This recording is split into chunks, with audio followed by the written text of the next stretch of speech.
Eu quero que, se você trouxe a sua Bíblia, você abra junto comigo em 1 Coríntios, no capítulo 6. Glória a Deus. Capítulo 6 de 1 Coríntios é a carta do apóstolo Paulo, que ele escreveu para uma das igrejas. E a partir do capítulo 5, você vai ver que, se você ler na sua casa depois com calma esse texto, você vai ver que Paulo estava trazendo muitos ensinos para aquela igreja, e ele estava falando muito sobre a questão da carne, do pecado, de imoralidades, e trazia um ensino de como deve ser, de como aqueles irmãos daquela igreja deveriam se atentar para essas coisas. Mas hoje nós vamos ler, eu quero ler com você o versículo 19 e o 20, do capítulo 6 de 1 Coríntios. Diz assim a palavra de Deus: acaso vocês não sabem que o corpo de vocês é santuário do Espírito? Tem algumas versões que diz assim, acaso vocês não sabem que o corpo de vocês é templo do Espírito Santo que habita em vocês e que lhes foi dado por Deus, e que vocês não são de vocês mesmos? Vocês foram comprados por alto preço, portanto glorifiquem a Deus com o seu corpo. Amém. Obrigada, Senhor. Obrigada, meu Deus, por essa palavra. Eu te agradeço, Jesus, porque estamos aqui reunidos em teu nome. Senhor, essa é a tua palavra. Eu peço que o Senhor me ajude nessa hora, Senhor. Me abençoe. Usa a minha vida, Senhor. Eu sei que eu não mereço nada de ti, Senhor, mas o Senhor é misericordioso, não só comigo, Senhor, mas com todos os meus irmãos que estão aqui. E nós sabemos, Senhor, o quanto precisamos, Senhor, ser ensinados, ser abençoados, fortalecidos, meu Pai, pela tua palavra. E essa palavra é tão preciosa, Senhor, para nós. Eu peço, meu Deus, que a tua palavra ela hoje seja entregue e que ela encontre os corações, meu Deus, abertos para ouvir. Que cada um que está aqui, Senhor, começando por mim, meu Deus, seja terra boa. Que essa palavra ela vá e ela entre nos corações, nas vidas, traga transformação, Senhor, de vida, de mente, de caráter. Ó Senhor, que nós possamos aprender mais e mais de Ti nessa noite, Senhor, porque essa palavra, Pai, ela entrega para nós salvação da nossa alma, Senhor, o plano de redenção que o Senhor tem para a nossa vida. Ó Deus, que nós possamos entender que a tua revelação, Senhor, ela venha agora não somente a mim, Senhor, a revelação da tua palavra venha também para a sua igreja, que todos que estão aqui compreendam a palavra, Senhor, que nós consigamos, Senhor, entender, que a gente consiga, Pai, entender cada palavra que vai ser dita aqui, Senhor, porque é o Senhor que quer falar conosco. Eu te agradeço, meu Deus, em nome de Jesus, que assim seja. Amém. Amém. Irmãos, aqui nós lemos um texto onde o apóstolo Paulo ele deixou uma coisa bem clara para aquela igreja que está deixando para nós hoje. Ele disse bem diretamente: vocês são templo, vocês são santuário. E quando nós falamos de ser templo de Deus, a Bíblia diz que nós somos algo que é morada, é casa, é habitação. Isso significa templo. Quando nós pensamos nessa palavra templo, geralmente já vem logo na nossa cabeça um prédio, uma edificação, uma construção, porque realmente é isso. Um templo são paredes, são uma construção onde pessoas se reúnem para cultuar. E se você buscar no dicionário Aurélio o que significa templo, ele vai te falar exatamente isso. É uma construção, é um lugar onde pessoas se reúnem para cultuar. Isso não significa que somos só nós cristãos, mas religião é um templo. Mas nós vamos falar aqui hoje de uma coisa diferente e mais espiritual e profunda do conceito bíblico do que é ser templo. O que significa não paredes, construção, mas o que significa nós sermos templos, eu e você ser templo. Agora, se a gente olha para a palavra de Deus, vocês, irmãos, talvez alguns irmãos aqui não saibam dessa informação, mas a Bíblia, o Antigo Testamento, ela foi escrita em hebraico e algumas partes em aramaico. Depois ela foi traduzida para o grego e para as outras línguas. E essa palavra templo, se você for buscar no original da Bíblia, quando ela foi escrita, essa palavra templo, ela tem dois significados. Um é reikal, não sei se é assim que pronuncia, mas significa um lugar de adoração, uma construção, como nós falamos aqui. E a outra palavra é mikdash, ou mikdash, não sei bem como pronuncia, que significa um santuário, um lugar santo, um lugar onde Deus habita, onde a presença de Deus está. E isso num sentido mais amplo e espiritual. Agora, quando nós vamos lá atrás para a palavra de Deus, se nós entendemos que nós somos templo, como foi dito aqui até no começo, nós somos cheios de falhas, cheios de erros, cheios de pecados, porque o pecado entrou no mundo através de Adão e se estendeu até nós. Nós pecamos. E como que eu e você, cheio de erros, cheio de pecados, nós conseguimos ser um lugar, um santuário onde habita Deus que é santo, a presença de Deus. E é isso que a gente vai entender aqui, qual que é o significado espiritual de ser templo, como que isso é possível na minha vida e na sua vida. E eu quero que você, nós vamos falar algumas coisas aqui, eu quero que você preste atenção, porque nós lá no final, mais para o final da palavra, você vai entender porque que a gente falou algumas coisas aqui, mas é porque, para você entender o quanto o Senhor Jesus, Ele é precioso na sua vida. O quanto Jesus Ele é o nosso Senhor, é o nosso Salvador, é quem nos perdoa, é o nosso Senhor, Jesus é tudo em nossa vida. Mas hoje, você vai entender um pouquinho mais, assim como eu entendi, preparando essa mensagem, o quanto que Jesus é maravilhoso na nossa vida, e o quanto que Ele é importante, a importância que Jesus tem na nossa vida. Ele é o nosso Salvador.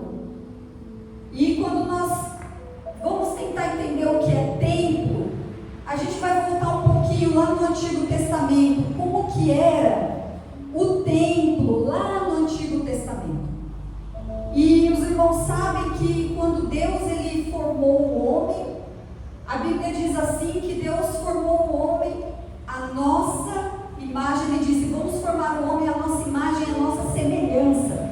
Então Deus ele criou todas as coisas, Ele criou os animais, Ele criou tudo, todos os seres viventes, mas o ser humano ele criou de uma forma especial. O ser humano ele não é como as outras criações de Deus, porque você pode ver na palavra de Deus que só no ser humano Deus soprou o fôlego de vida, né? que é o seu espírito. Então Deus criou o ser humano de uma forma que Ele olhou e amou e Ele desejou se relacionar com o homem. Deus desejou que o homem fosse parte da família dele. Deus não criou o homem para ser mais um ser que ele criou como os outros, irracionais. Não, Deus colocou o ser humano numa posição diferente. E a Bíblia diz que Deus criou Adão e Eva e os colocou num lugar que era o jardim. E esse lugar, uma figura, né, uma metáfora do que seria o primeiro templo. Lá no Antigo Testamento, nós vemos que o jardim era um lugar onde Deus habitava. A Bíblia diz que ali o homem podia ter comunhão direta. A comunhão não tinha restrição, porque não existia pecado. Então Deus ele tinha intimidade, ele tinha relacionamento, ele tinha comunhão com Adão e Eva. A Bíblia diz assim que Deus ele se relacionava com eles, era um lugar perfeito, né, de comunhão plena, porque não existia pecado. E a palavra de Deus nos diz que só existe uma coisa que pode nos separar de Deus, é o pecado. Porque Deus, Ele é santo. Então, o pecado, quando nós pecamos, quando nós falhamos, quando a gente faz tudo aquilo que transgride a lei de Deus, porque pecado é isso. Semana passada eu estava ali com as crianças, e aí uma das crianças falou assim, não pode porque isso é pecado. Aí eu falei para ela, você sabe o que é pecado? Você entende o que é pecado? E ela, não entendo direito, eu só sei que eu não posso fazer. Aí eu falei, olha, pecado é tudo aquilo que Deus fala para nós não fazermos e a gente faz. É aquilo que transgride, que vai contra os ensinamentos da palavra. Então, seja em atitude, né, em sentimento, em palavra, no que for, durante a nossa vida, se nós agirmos de alguma maneira que transgride a santidade de Deus, aquilo que o Senhor nos ensina, nós estamos pecando. E é isso que traz essa separação entre nós e Deus. Só o pecado ele cria uma barreira. E foi isso que aconteceu com Adão e Eva quando eles pecaram. Quando eles caíram, essa comunhão, esse relacionamento, isso que eles tinham, essa comunhão onde o jardim ali era um templo onde Deus habitava, já não era mais possível. Então nós vemos depois, se você pegar lá o livro de Gênesis e fazer a leitura, você vai ver tudo o que aconteceu após a queda do homem. Mas o que eu quero dizer aqui é que Deus, Ele é tão misericordioso, Ele é bondoso, e Ele escolheu então, depois de algum tempo, Deus escolheu um povo, que é os descendentes de Abraão. Então Deus foi lá, escolheu aquele povo, mas para que eles pudessem novamente ter essa comunhão, esse relacionamento com Deus, era necessário que Deus fizesse um plano para que Deus pudesse habitar no meio deles. E vocês sabem que o povo de Israel, eles estavam escravos no Egito, e Deus levanta Moisés para levá-los até um outro lugar que é a terra prometida, e ali eles peregrinaram por muitos anos, e chegou um momento em que Deus ele chama Moisés, e Moisés sobe num monte, o Monte Sinai, e ali Deus fala para Moisés, Deus dá instruções para ele, fala, agora você vai descer e você vai formar, você vai construir um tabernáculo. E aí a gente fica pensando, o que é um tabernáculo? É um templo. Era um templo móvel, um tabernáculo era um lugar, era como se fosse uma tenda. E enquanto o povo peregrinava, enquanto eles andavam, aquela tenda ia junto com eles. Então eu quero que você imagine como era o tabernáculo. Eu vou falar aqui bem rapidamente, porque muitas coisas, é muito complexo, e tem uma palavra, eu vou colocar depois lá no grupo, que o Alexandre trouxe há muito tempo atrás, que ele pregou sobre o tabernáculo e deu detalhes. Se você não assistiu, assista, é uma bênção. Mas o tabernáculo, Deus falou para Moisés tudo, como que tinha que ser, a largura, todos os detalhes. O Senhor falou para Moisés como ele deveria construir. E tudo isso, por que Deus falou isso? Por que construir um templo móvel para andar junto com o povo? Porque Deus desejava habitar entre o povo. Assim como ele era lá com Adão e com Eva, ele desejava habitar com o povo de novo, mas o pecado estava no meio do povo. Então não tinha como, é impossível Deus, que é santo, habitar onde há o pecado. Então é por isso que Deus, ele dá essa ordem, para que Moisés ele construa essa tenda. E essa tenda ela tinha uma finalidade, além da adoração, da presença de Deus habitar ali no tabernáculo, era fazer o sacrifício. Então o povo pecava e sacrificava ali para que pudessem receber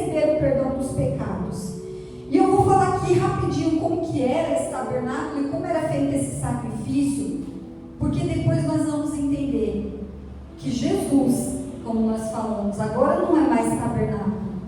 O tabernáculo é Jesus. Jesus é o tabernáculo eterno, é o templo eterno.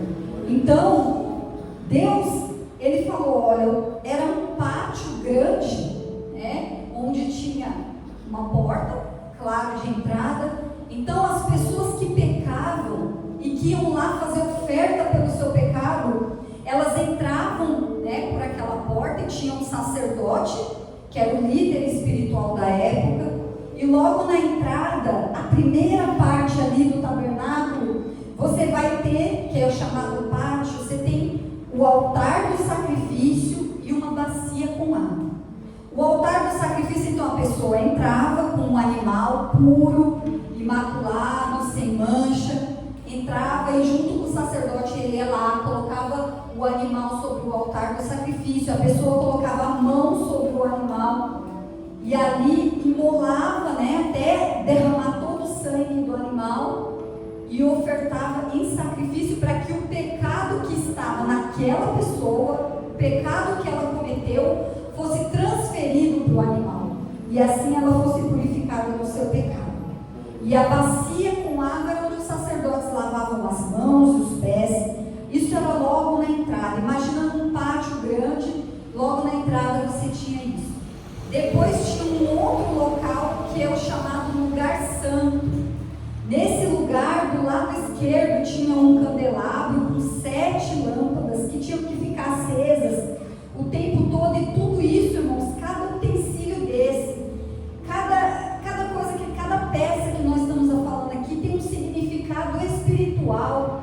E tinha uma razão de ser dessa forma. E quando nós vamos lá em Apocalipse 21, você vai ver que a Bíblia fala sobre o tabernáculo celestial.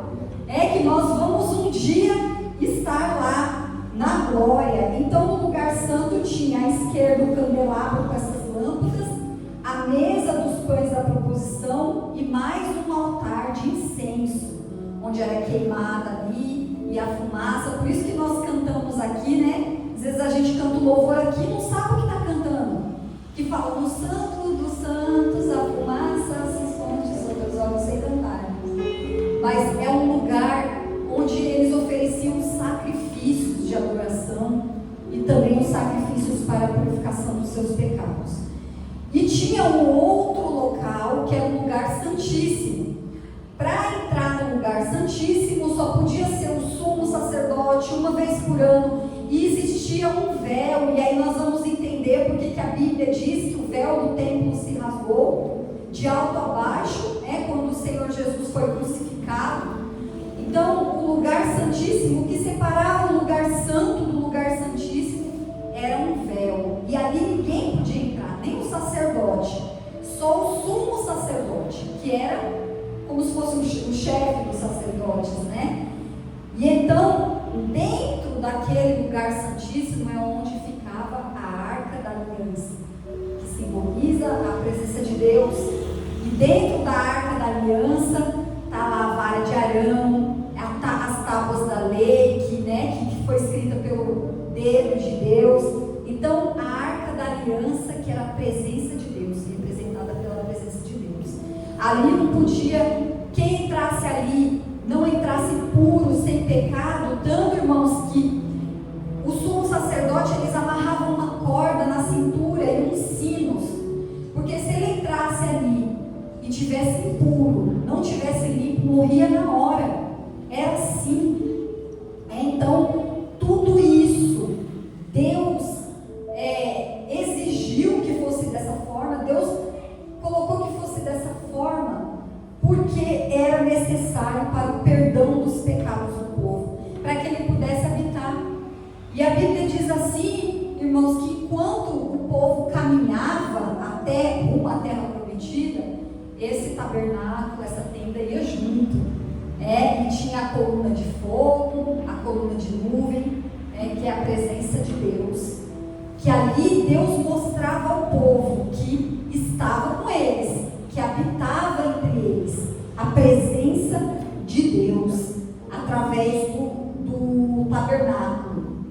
Então, hoje o que eu quero, esse é o segundo templo que nós falamos, o templo, o tabernáculo. Depois nós vemos no Antigo Testamento a construção do templo de Salomão, que foi um modelo também dado por Deus para Davi, e depois Salomão construiu esse templo, mas foi um templo consagrado também para que a presença de Deus habitasse ali. Depois esse templo foi destruído quando a Babilônia, os babilônios vieram destruir esse templo.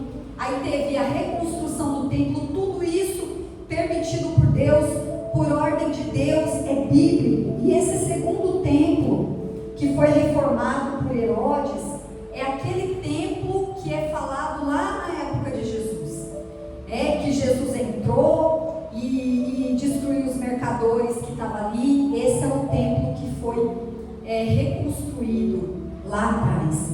Mas agora você entendeu que existia um tabernáculo, que era um lugar que habitava a presença de Deus, que era necessário para perdão dos pecados, e que Deus deseja ter essa comunhão e habitar, próximo ao seu povo. Mas nós vamos ler agora, lá eu quero que você abra comigo o livro de João, o Evangelho de João, no capítulo 2. E nós vamos entender que agora o templo vivo, o templo eterno é Jesus. E que o Senhor Jesus, Ele é o verdadeiro tabernáculo entre os homens. João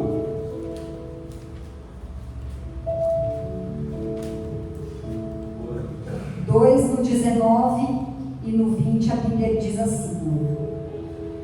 É aquele texto onde o Senhor Jesus, Ele purifica o templo, esse templo que nós falamos, ele foi destruído, mas no mesmo local foi reconstruído o templo, depois Herodes reformou esse templo. E Jesus diz assim no verso 19: Jesus lhe respondeu: destruam este templo, e eu o levantarei em 3 dias. Os judeus responderam: este templo levou 46 anos para ser edificado, e o Senhor vai levantar ele em 3 dias? É porque Jesus não estava falando da construção física, o templo, as paredes. Jesus estava falando dele. Quando ele diz assim, destrua este templo e eu levantarei em 3 dias, ele estava falando da ressurreição dele, Mas o templo da qual ele falava, diz a Bíblia aqui no versículo 21, mas o templo do qual ele falava era o seu próprio corpo. E depois que ele ressuscitou dos mortos, os seus discípulos se lembraram do que ele tinha dito. Então creram na Escritura e na palavra que Jesus dissera. O que nós queremos dizer aqui, irmão, que a palavra de Deus está nos ensinando? E eu quero que você guarde muito bem isso. Agora não existe mais aquele sacrifício todo que nós falamos, não é mais necessário, porque Jesus, ele veio e ele é o próprio templo, ele é o templo vivo, e é por causa disso, por causa de Jesus, que nós podemos ter o Espírito Santo habitando em nós. Agora, como que Deus habita no meio do povo? Ainda existe pecado? Existe, sempre vai existir. E enquanto existe pecado, existe morte. Então, como que hoje, no nosso tempo, Deus habita no meio do seu povo? E nós podemos falar de 2 formas, no templo, que é a igreja, não só nas paredes, mas quando nós estamos reunidos aqui, cada um de nós formamos o corpo de Cristo.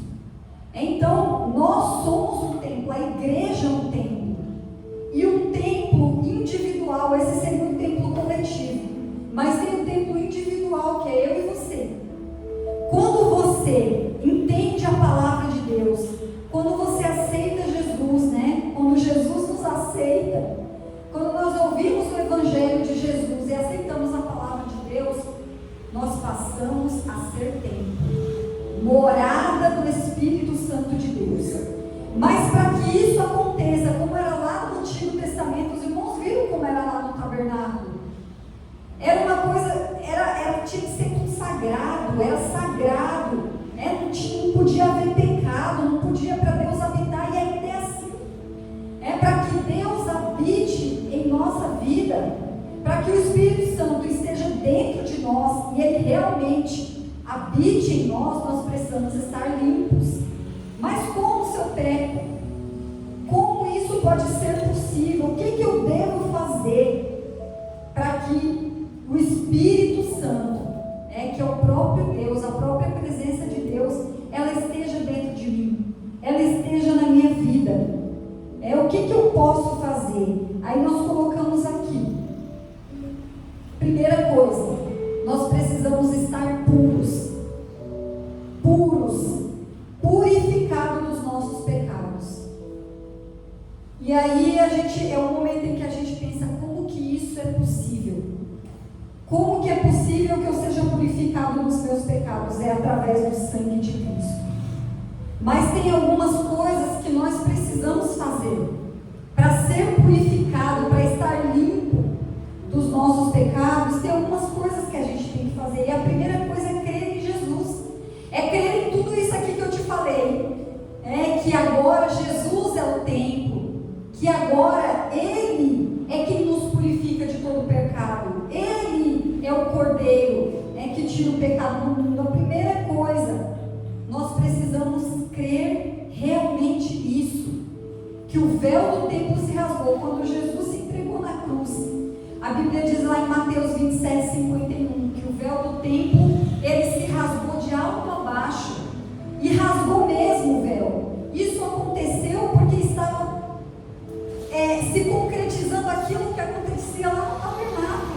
Aquele véu que separava, onde a pessoa não podia acessar a presença de Deus. Agora, com a morte de Jesus, nós podemos ter acesso a Deus. Por isso que a Bíblia diz que Jesus, Ele é o único que é mediador entre Deus e os homens. Não existe outro. Só existe Jesus. Ele disse assim: eu sou o caminho, a verdade e a vida. E ninguém vai ao Pai senão por mim.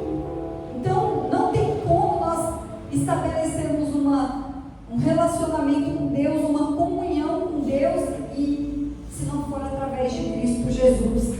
Então, a primeira coisa, você precisa ser purificado dos seus pecados através do sangue de Cristo que foi derramado, para ter acesso à presença de Deus e para que a presença de Deus habite em você. Mas para isso você precisa primeiro crer em Jesus como seu único e verdadeiro Salvador, como aquele que te perdoa.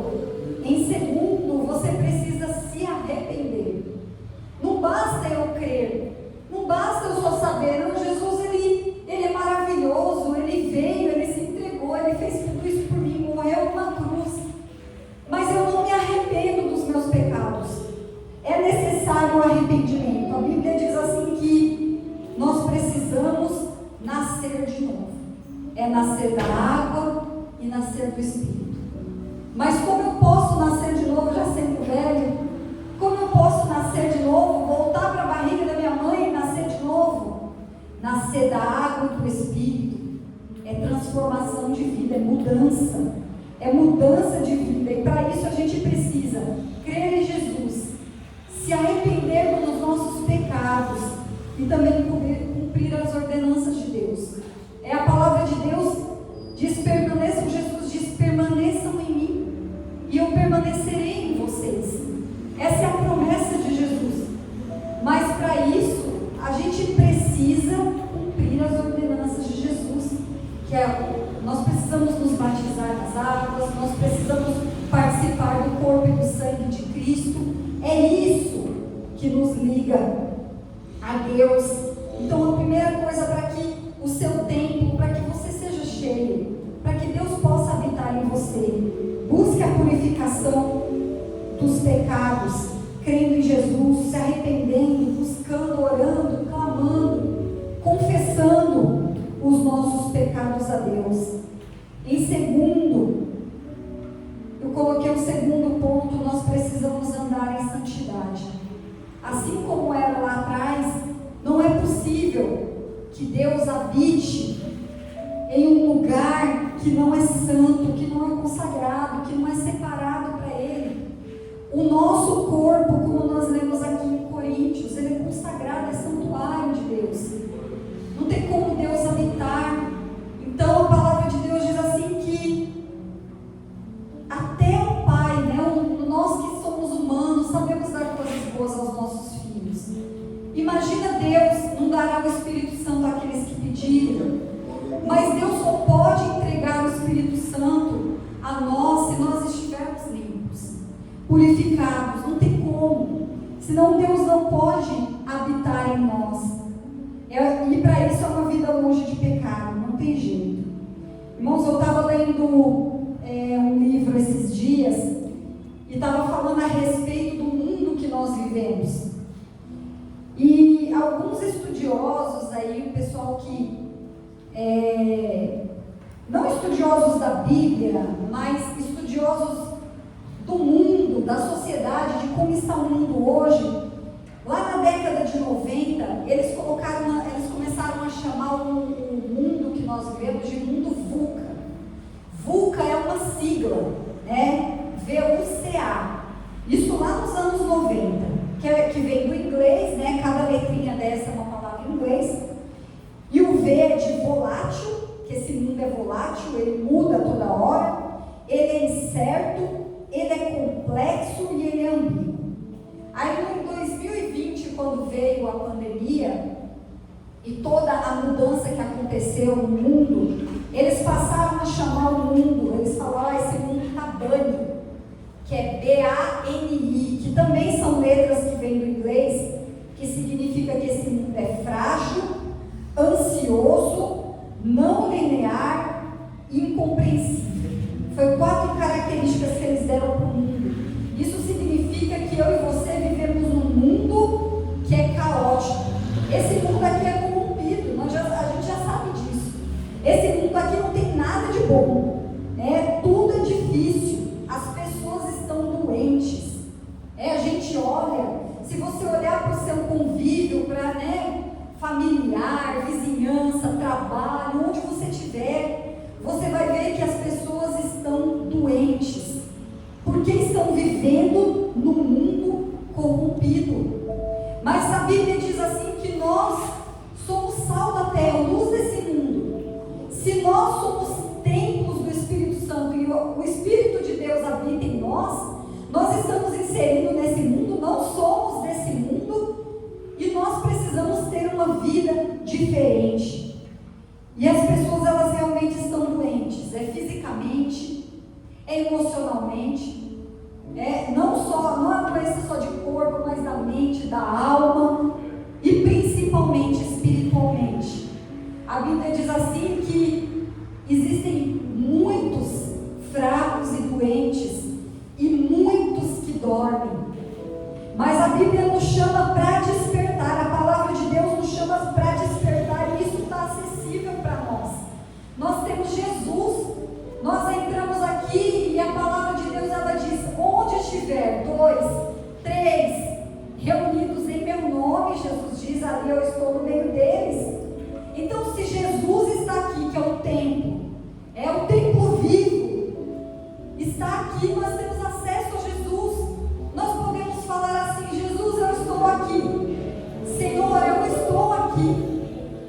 Eu não sei se você já fez isso na sua vida, eu já fiz algumas vezes. E depois nós vamos fazer no final da palavra. Se você já levantou a sua mão, a palavra de Deus diz assim, que aquele que me confessar diante dos homens, eu o confessarei diante do meu Pai que está no céu. A partir do momento que você levanta a sua mão e você fala, Jesus, eu quero o Senhor na minha vida. Jesus, eu acredito que agora eu não preciso de tabernáculo, de nada daquilo, porque o Senhor é o templo vivo. E eu quero que o Senhor habite em mim, que o Senhor reine em mim, que o Senhor more em mim. Quando você faz isso, Jesus, ele vem e entra na sua vida e transforma a sua vida. Mas para isso você precisa, nesse mundo caótico, você falar, eu recebo Jesus e eu vou viver neste mundo de um modo diferente. Se eu estou doente fisicamente, Jesus me cura. Se eu estou doente emocionalmente, Jesus me cura. E principalmente, se eu estou doente ou eu já morri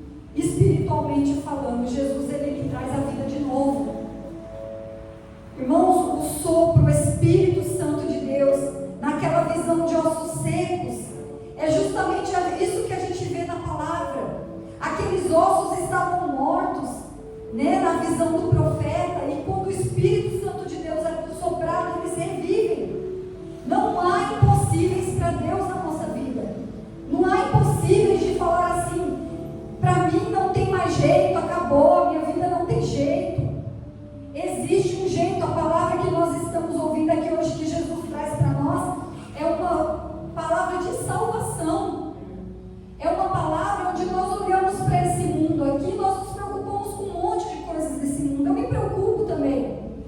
Eu oro todos os dias, porque eu me preocupo com a minha família, eu me preocupo com meu marido, eu me preocupo com as pessoas que eu amo, eu me preocupo com meu filho. E isso é natural, nós devemos fazer isso. Mas a gente tem que entender que a gente está aqui numa caminhada, e que essa caminhada ela tem um tempo, ela tem começo, meio e fim, e que as coisas são eternas. Quando nós falamos Jesus, enquanto eu estiver aqui nessa vida, eu quero, Senhor, que o Senhor habite em mim, e que eu seja templo do Teu Espírito Santo nesse mundo. A palavra de Deus também diz, irmãos, está lá em Tessalonicenses, depois eu só não anotei o versículo aqui, que nós somos formados de corpo, alma e espírito. Nós temos o nosso corpo, é isso aqui, essa carcaça, essa carne. Nós temos a nossa alma, que é onde habita as nossas emoções, os sentimentos, os pensamentos que a gente tem. E a gente tem o nosso espírito, que é aquele que se conecta com Deus, que é aquilo que a gente precisa cuidar e alimentar.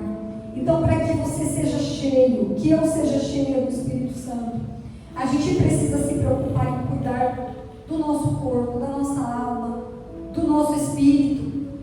Não adianta só, a gente não pode negligenciar nenhuma dessas áreas. Eu tenho que cuidar da minha saúde, do meu corpo. Para que esteja bem, eu tenho que cuidar das minhas emoções, daquilo que eu penso, do que eu sinto. Eu preciso me cuidar, eu preciso principalmente cuidar da minha vida espiritual, me preocupar em como está a minha vida. Não a gente, hoje nós vamos para o culto, né? Vamos para a igreja. Igual o Enzo, todo dia ele fala: mãe, a gente tem culto. Todo dia ele faz essa pergunta: hoje tem culto. E não pode ser uma coisa assim, só mais uma rotina da minha vida, onde eu coloco lá, eu vou trabalhar, eu vou para a igreja, eu vou para o culto. Isso é muito mais. Quando nós somos templos de Deus, a gente precisa buscar isso. Não que a gente seja perfeito, não somos, vamos pecar, vamos errar, mas a Bíblia diz que nós temos um advogado diante de Deus que intercede por nós. Então cuide, busque a santidade. Então, primeiro, nos purificar dos pecados através do sangue de Cristo. Está acessível, o véu do templo já se rasgou. Segundo, busque a santidade. Santidade é consagração. Santidade é separação. É falar: eu vou ficar longe do pecado. E para isso a gente tem que evitar ambientes, pessoas, hábitos, coisas que contaminam a nossa mente, o nosso corpo. A gente tem que evitar, tem que falar: isso eu não aceito, porque eu sou templo do Espírito Santo, isso não vai entrar, isso é lixo, e você joga fora. E assim você vai sentir que cada vez mais o Espírito Santo habitar em nós todos os dias, é uma coisa. Nós precisamos sim buscar o Espírito Santo. Tem aquelas igrejas que fazem aqueles cultos para você ser batizado com o Espírito Santo, receber o dom de línguas. Tudo isso é uma bênção, mas é a sua vida diária, é a conduta que você tem todos os dias, que é o que vai agradar ou não a Deus. É o que nós fazemos todos os dias que agrada ou não a Deus. E ali nós vamos sendo cheios do Espírito Santo. Então, vamos fazer isso, buscar o Espírito Santo de Deus, mas para isso a gente tem que desejar, tem que buscar, tem que pedir, tem que orar, tem que ler a palavra, tem que jejuar, tem que vir para os cultos. Tudo isso é um processo. Temos que estar o tempo todo buscando isso. terminar, irmãos, eu quero ler com você lá Apocalipse, no capítulo 21.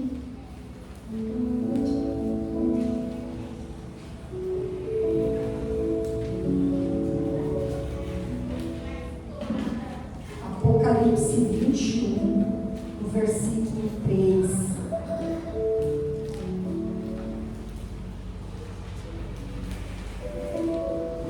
Livro da Revelação, penúltimo capítulo da Bíblia. Glória a Deus. Onde a palavra de Deus descreve o novo céu e a nova terra, a habitação perfeita, onde haverá comunhão perfeita entre Deus e o homem. Apocalipse 21, versículo 3, diz assim, na visão de João: ouvi uma forte voz que vinha do trono e dizia: agora o tabernáculo de Deus está com os homens, com os quais ele viverá. Eles serão os seus povos. O próprio Deus estará com eles e será o seu Deus. Ele enxugará dos seus olhos toda lágrima. Não haverá mais morte, nem tristeza, nem choro, nem dor, pois a antiga ordem já passou. No verso 5 diz: aquele que estava sentado no trono disse: estou fazendo novas todas as coisas. E acrescentou: escreva isto, pois estas palavras são verdadeiras e dignas de confiança. E disse-me ainda: está feito. Eu sou o Alfa e o Ômega, o princípio e o fim. A quem tiver sede eu darei de beber gratuitamente da fonte da água da vida. E o vencedor herdará tudo isso. E eu serei o seu Deus, e ele será o meu filho. Isso, irmãos, oh glória a Deus. Imagina, irmãos, se vale a pena servir a Deus, vale a pena ter Jesus, vale a pena buscar a Jesus, vale a pena fazer a vontade de Deus, buscar a mudança de vida em Deus. Isso é uma busca diária na nossa vida, é todos os dias, não importa se a gente tem 10, 20, 30, 40 anos de cristão, ou se nós estamos ouvindo a palavra de Deus pela primeira vez. Nós precisamos buscar isso, buscar todos os dias, colocar Jesus no centro da nossa vida, como prioridade na nossa vida.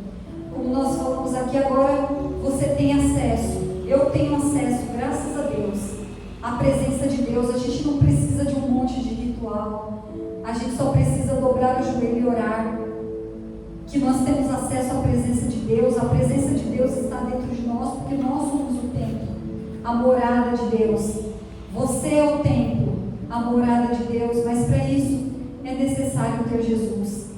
Nós vamos orar agora. Eu quero que você fique de pé junto comigo. E se você nunca na sua vida, você não precisa sair do seu lugar não, levanta a sua mão. Se você nunca fez isso, faça isso agora junto comigo, né? Clame por Jesus na sua vida, levante a sua mão e confesse Jesus diante dos homens. Confesse que você crê que o Senhor Jesus é o único e verdadeiro Salvador da sua vida, e que no dia em que Jesus estava naquela cruz e Ele morreu por nós, e cada gota de sangue que Jesus derramou é o que te purifica, é o que me purifica de todo pecado, é o que permite hoje que nós estejamos aqui. É por isso que existe uma luta, uma batalha espiritual do diabo contra a nossa vida, porque a palavra